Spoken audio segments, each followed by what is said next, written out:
My name is Heidi Dyar. I'm a 25-year teacher, 23 years in this district.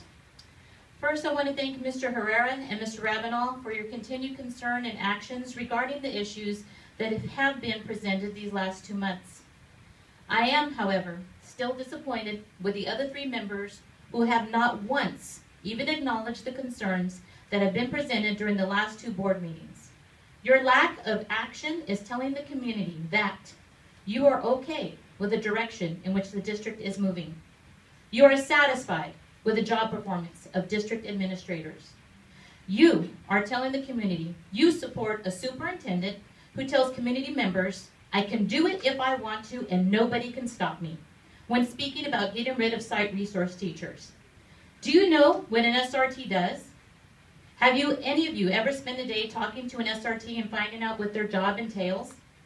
I held that position for 2 years and I know exactly what they do. A school cannot survive without an SRT.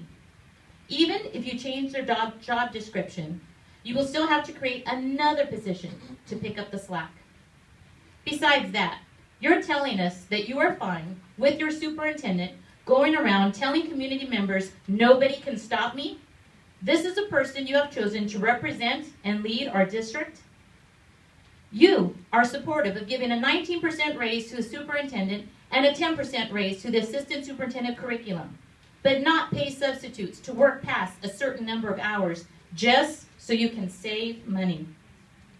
My teaching partner has been out since October 16th because he had a stroke. Since then, his students have had 3 days without a substitute, 2 different substitutes for 8 days, and 1 day split up among other 6th grade classrooms. Does that sound like a good way to save money? Is this an educationally sound strategy to create this much instability with students and their substitutes? Do you ever think about the students when making your decisions? Your lack of action is saying that you are satisfied with the new discipline strategies the district is implementing. Let me remind you that high attendance rate and a low referral rate does not necessarily mean things are working. It could mean that students who should be suspended are not. Why aren't they? Is it because the district does not want to lose their ADA? I agree with the PBIS philosophy of forging relationship with students and focusing on the positive of each student. But there are some students who need something else, who need special intervention and do not benefit from typical strategies.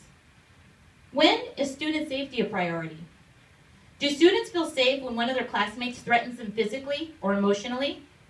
Should a child's education be interrupted daily because one student continually disrupts the class? Would you volunteer your child or your grandchild to be in a classroom with this type of student?